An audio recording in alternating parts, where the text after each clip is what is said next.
So to run linear regression from a table, so everyone should have gotten one of these.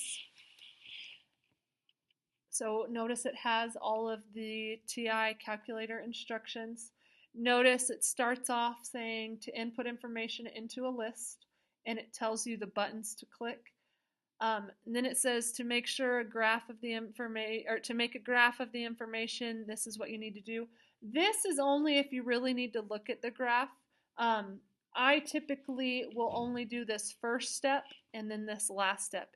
You don't actually need this one in the middle where it graphs. You can if you want to, but you really don't need to.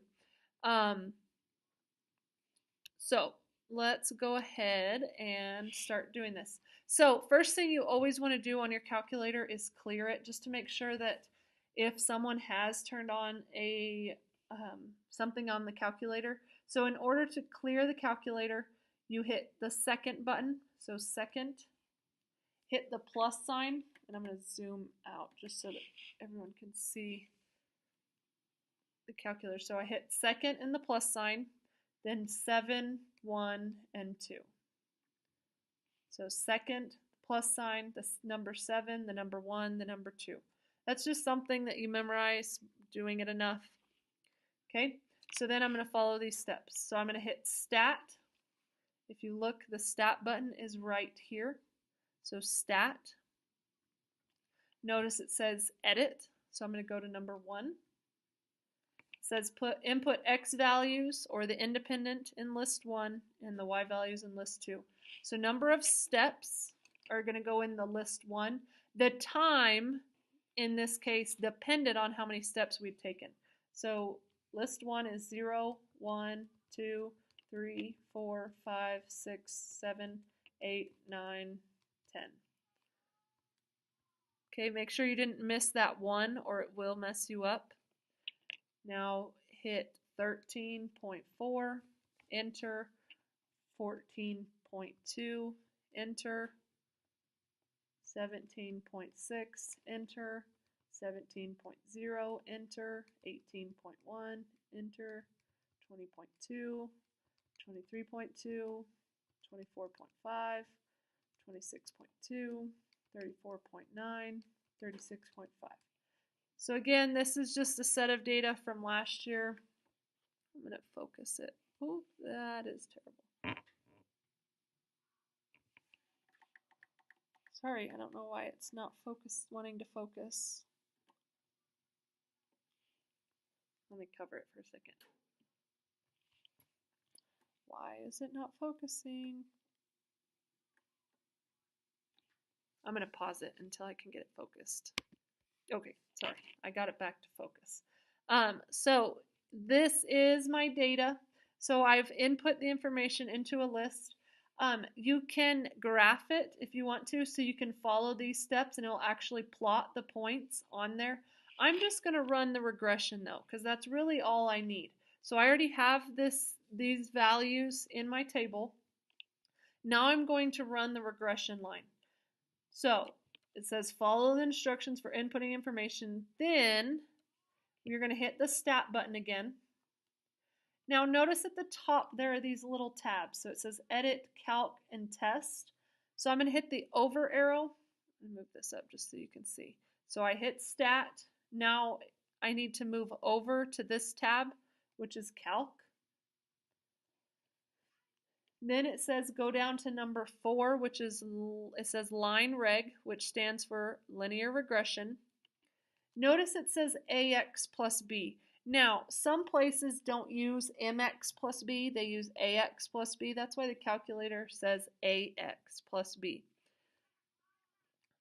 Then you're going to hit enter, enter, enter, enter, enter until it calculates. So notice it gave us y equals 2.22x plus 11.25. So that is our equation. Notice this is a positive slope because remember the number with x is always your slope. and then the number adding or subtracting is your y-intercept, or the starting value. So this number, if you notice, is kind of close to 11.4, so 11.25. This is the same data that I used yesterday on the table, or on the graph that I did. So if you look, it hits the graph a little bit less than 12. So that's probably like 11 point something. Remember, the trend line is an estimate, where this linear regression, which is what we wrote yesterday, is the exact line that best models the data. So it calculates everything out and actually finds the slope. So it takes the slope of all of these, and then it finds the average. Remember, to find the average, you add them all up and then divide by how many you have. So this would be our average slope, and then our y-intercept is with that.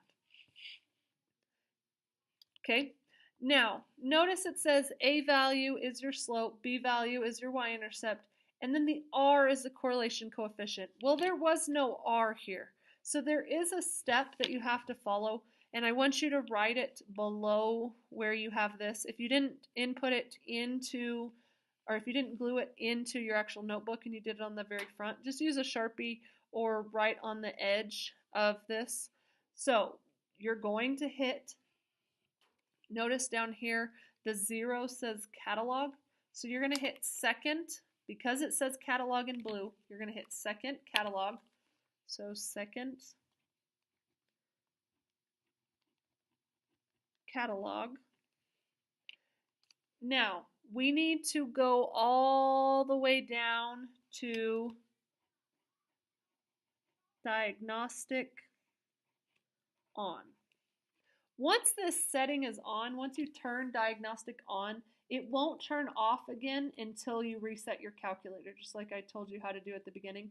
So I'm getting to the D's, just keep going until I see diagnostic on. You can hit the button, this X minus 1, see how it says D in green?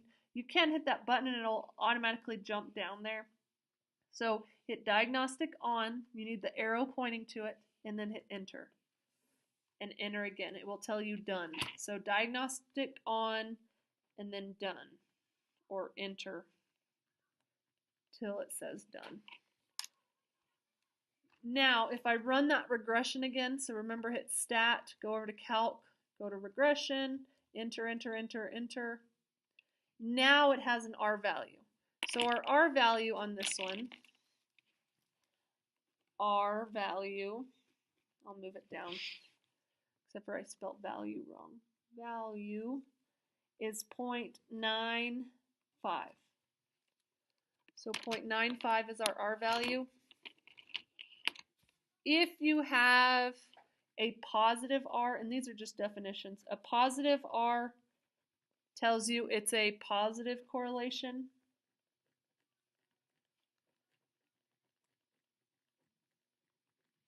A negative R tells you negative correlation.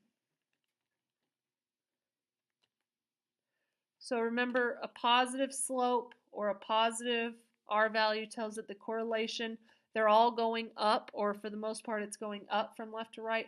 A negative correlation means that it's going down. So this R value is positive. And then the closer this number is to 1, tells you it's a strong correlation. So let's go ahead and write that. I need to use a different color, if I could find a different color. So the stronger, or I'm going to say the closer the R value is to 1,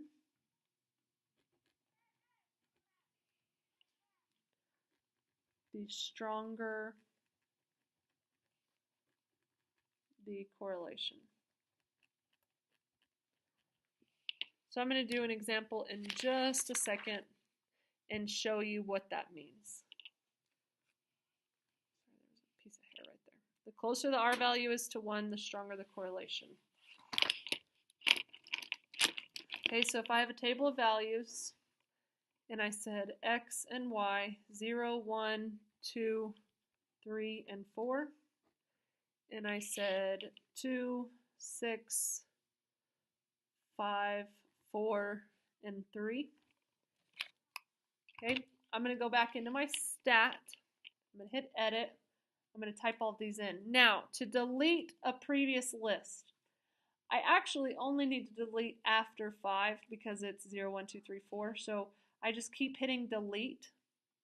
Then go over to this list and hit delete, delete, delete, delete, delete. Now type it in. It's 2, 6, 5, 4, 3. Now I'm going to hit stat, calc, linear regression.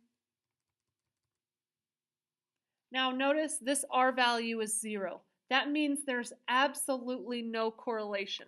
So I'm going to quickly graph this just because I want to show you what it means by no correlation. So 0, 1, 2, 3, 4,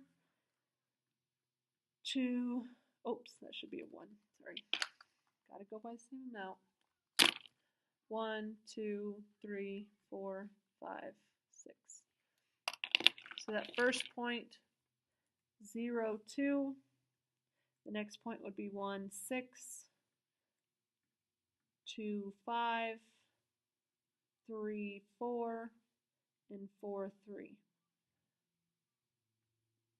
So what no correlation means, if you look, so it says that the equation is y equals 0x plus 4, where the slope is 0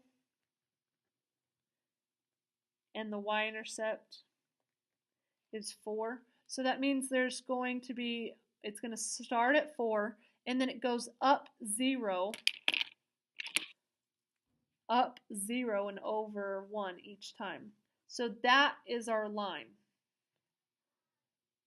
Because it can't be, it's going to try to go through 2 points. I can't draw this as my trend line. Yes, that would hit 4 of the points, but you can't be that far off when you're doing correlation stuff. So, and it told us our R value is 0, so it is absolutely no correlation. So our R value would be no correlation. A 0 tells you it's no correlation. If it was 0.01, that would still be pretty much no correlation or very little correlation. So that's what it means by the closer the number is to 1, the stronger the correlation. So that is correlation coefficient in linear regression.